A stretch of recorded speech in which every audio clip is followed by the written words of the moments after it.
una institución como ICOMOS, que está por cumplir 50 años, tiene el acumulado esta incorporación que cada una de las gestiones fue aportando para dar identidad a este organismo, a este comité argentino. A mí me gusta empezar con los agradecimientos, porque me siento muy agradecido a toda esta comunidad. Me siento agradecido al Banco Provincia, donde trabajé tantos años, a Alberto de Paula, mi maestro, mi padre intelectual, Roberto Aurín, mi hermano intelectual, trabajamos juntos muchos años en esta casa. Y la idea es, bueno, retomar las actividades presenciales en esta sala que tantas veces hemos participado y aprendido de todos nuestros maestros. Nani nombró algunos, a Gazaneo, a Federico Ortiz, a Diga Alexander, a Nicolini, a todos nuestros queridos maestros que nos inculcaron de alguna forma el amor por esta disciplina. Y claro, cuando hablamos de ICOMOS sabemos todos que es una ONG que tiene estructura internacional. Hoy en día ICOMOS tiene más de 10.000 miembros. Hoy ICOMOS tiene 248 miembros institucionales, estoy leyendo. Tiene 104 comités nacionales. Tiene 30 comités científicos. Es decir que ICOMOS tiene una estructura en la que en cada asamblea que se va haciendo cada 3 años, se van pensando en enfoques estratégicos y cuáles son los temas que se van a tratar en esos siguientes 3 años. En la última asamblea del año 21 se decidió que el plan científico trienal iba a abordar los siguientes temas que tienen que ver con los lemas, ¿no? Que es la temática que se aborda en cada día internacional y los temas de reflexión. En el año 21 la temática fue pasados complejos, futuros diversos. En el 22 fueron patrimonio y cambio climático, y este año, como dijo Alfredo en algún momento, ICOMOS es una ONG cuyos idiomas oficiales es el inglés y el francés. Y cuando se traduce, tenemos varias versiones, porque algunos dicen patrimonio y transformación, otros dicen cambios en el patrimonio, es decir, que da a diferentes formas de interpretar esos cambios. Por supuesto que el cambio climático es un cambio que ya está tratado de hace rato.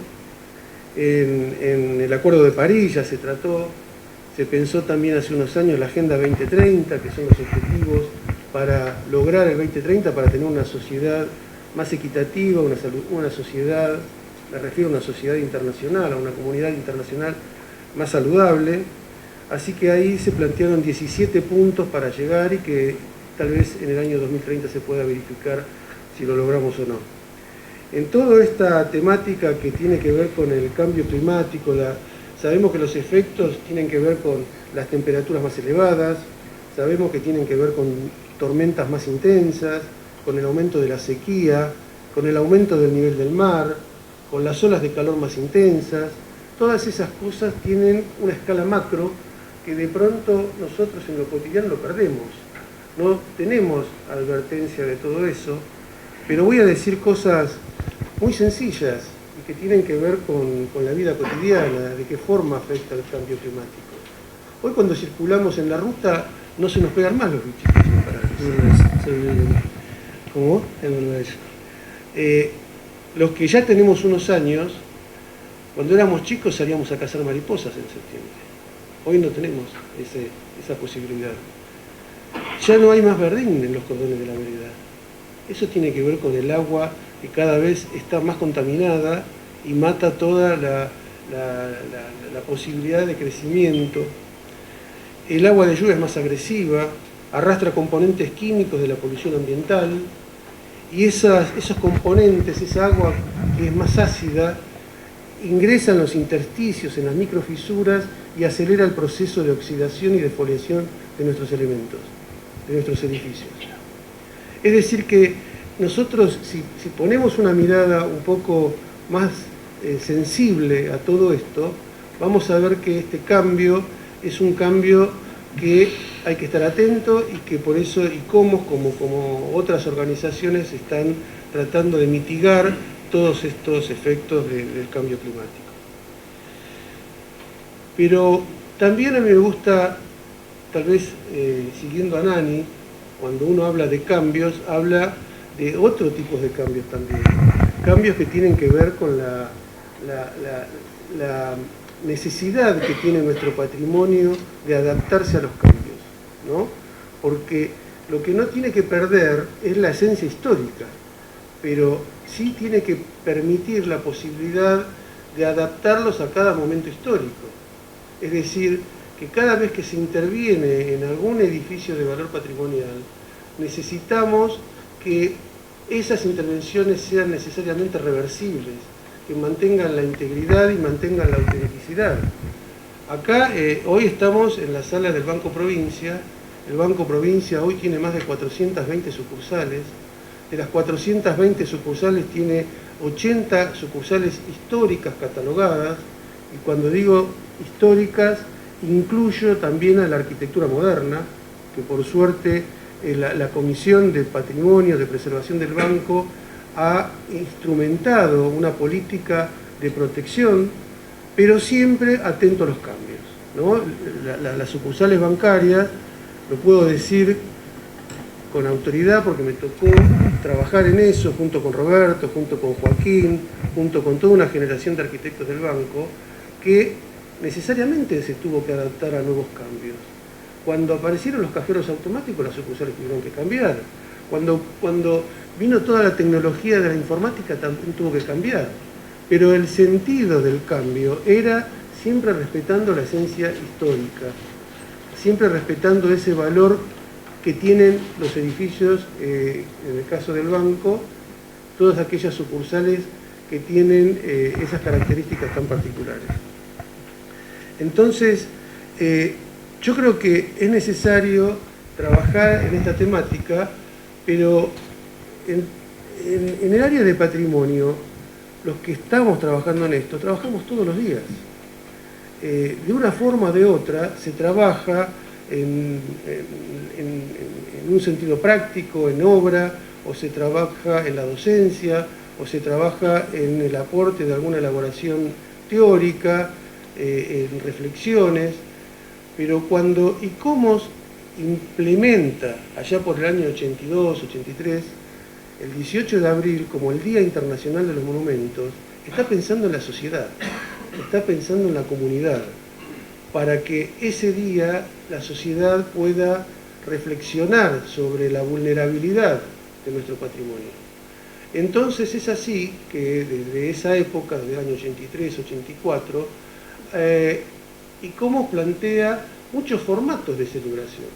Nosotros hoy acá estamos haciendo un modesto acto académico donde nos sentamos a reflexionar con amigos, con colegas, pero también hay otros formatos. Me acuerdo en alguna época en la que coincidió cuando Alfredo Conti era presidente del Comité Argentino. Discúlpenme que voy a ser autorreferencial, pero yo en ese momento era director provincial de Patrimonio Cultural, el cargo que hoy tiene Pedro. Nosotros elegimos un formato de celebración que es el que se usaba en Europa. Muchas ciudades de Europa abría los monumentos al público. Nosotros en la región capital, en esos años, en el 2009, 2010, 2011, creo que hasta el 2012 siguió, se abrieron más de 50 edificios para que el público lo pueda visitar. Se habían hecho circuitos, se consiguieron micros y se hacían circuitos y se trasladaba, se ayudaba a la gente. Y acá entra en juego lo que recién decía Nani, el afecto, ¿no? Porque la apropiación de nuestro patrimonio tiene que ver con el afecto, tiene que ver con lo sensible, y para eso tenemos que trabajar en ese sentido. Nosotros, que de alguna forma venimos trabajando de hace años en un ámbito académico, pero el tema de la divulgación es un elemento fundamental. Nosotros quisiéramos, y estamos trabajando en eso, pero todavía nos falta muchísimo, para que el tema del patrimonio, de la conservación, de los monumentos, todo eso de alguna forma se instale en la mesa familiar. Es necesario trabajar desde ahí, porque instituciones hay, tenemos Comisión Nacional, tenemos direcciones de patrimonio, hay formación, hay estudios de posgrado, hay el SICOP, tiene el plan, la maestría, el máster, hay formación de grado y formación no formal también, hay encuentros que se hacen en temas de patrimonio. Normativas también hay pliegos, hay códigos, hay leyes. Ahora, hay un factor que todavía nos falta trabajar y que tiene que ver con la sensibilidad de la comunidad. Entonces, yo creo que este 18 de abril, como tantos otros, bueno, la temática está centrada en la transformación. Bueno, también la transformación puede pensarse en la transformación social, puede pensarse en ayudar a esa comunidad, a toda la sociedad, para sensibilizarlo de alguna forma, porque normativas hay, profesionales hay, instituciones de gobierno, hay ONG, pero hay un factor que queda mucho por trabajar. Así que yo pienso que el tema de hoy, que nos convoca y que afortunadamente por gestiones de Gaby Santibáñez, que está y ha organizado encuentros en todo el país, en todas las regiones. Tal vez es muy pretencioso decir todo el país, pero en todas las regiones hay algún tipo de actividad. Marcela Clot, que es la vicepresidenta, no pudo estar, por cuestiones laborales está de viaje, y lo mismo que Carolina Quiroga, que es la subdelegada regional, está por temas académicos también en el exterior. Es decir que somos un conjunto de profesionales que trabajamos con ese afecto y queremos transmitir a la sociedad ese afecto y esa sensibilidad de la que decía Nani recién, que es lo que nos queda mucho por trabajar. Insisto en que todos de alguna forma u otra nos reunimos para conversar, para elaborar criterios, y bueno, acá tenemos amigos como Carlos Moreno, como Martín Repeto, como Roberto Green, como toda gente, Manuel Vila, Ricardo González. Bueno, voy a quedar mal porque seguramente me olvido de alguno, pero todos estamos más o menos con el mismo espíritu, y bueno, la idea es que usufructuando esta sala que gracias a todo el impulso que puso en su gestión en aquel momento el arquitecto Alberto de Paula, que ha articulado convenios con diferentes ONG, bueno, la idea es reflotar ese espíritu y poder trabajar en conjunto pensando en la posteridad.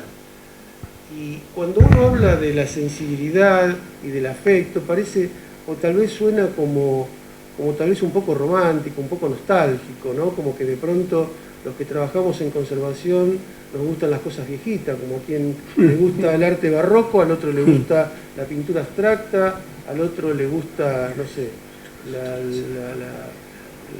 el arte neoclásico, no importa.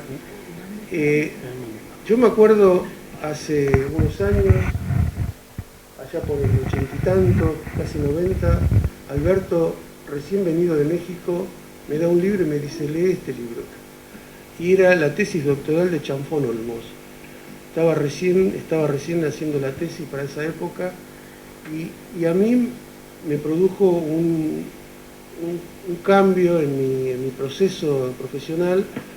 Y yo tengo una frase de él que yo siempre la repito y soy insistente con esto. Dice que la restauración protege las fuentes objetivas del conocimiento, porque en la medida que nosotros conservemos nuestro patrimonio, con su autenticidad, con su integridad, vamos a permitir que generaciones futuras, en otro contexto social, en otro contexto científico, en otro contexto político tal vez, decodifiquen de otra manera el pasado histórico. Y ese es el sentido de la conservación.